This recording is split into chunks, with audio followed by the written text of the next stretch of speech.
UP में assembly इंतखाबात के हवाले से हलचल तेज हो गई है। आज एमआईएम सदर असदुद्दीन ओवैसी यूपी के 3 रोजा दौरे पर हैं। इस हवाले से असदुद्दीन ओवैसी ने लखनऊ में प्रेस कॉन्फ्रेंस की, जिसमें उन्होंने बीजेपी, कांग्रेस, एसपी और बीएसपी पर निशाना साधा।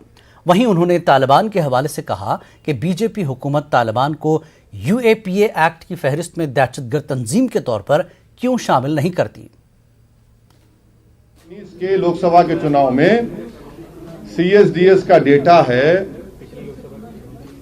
2019 का कि 70% मुस्लिम्स वोटेड फॉर 70% मुसलमानों ने बीएसपी और सपा को वोट दिया और 50% के ऊपर हमारे हिंदू भाइयों ने बीजेपी को वोट दिया।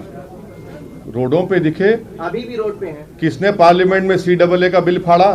नहीं, एक मिनट, अखिलेश यादव ने फाड़ा, कांग्रेस ने फाड़ा, कौन?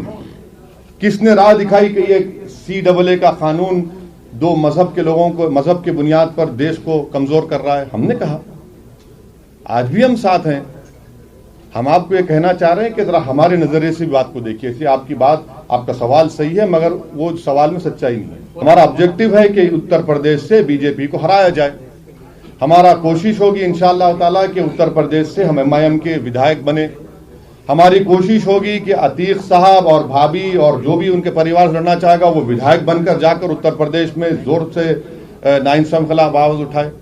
तो ये हमारी कोशिश होगी, ये हमारा ऑब्जेक्टिव है। इसमें बुरी बात क्या है? इसमें तकलीफ क्यों होने क्या बात है? 100 सीटों पर आप चुनाव लड़ रहे हैं। अरे भाई, हमने कहा कि 100 सीट पर तैयारी हो रही है, तो हमने कहा कि 100 है, 100 से बढ़ेंगे भी हो सकता है। समाजवादी पार्टी के साबिक रुकने पार्लियामेंट अतीक अहमद की अहलिया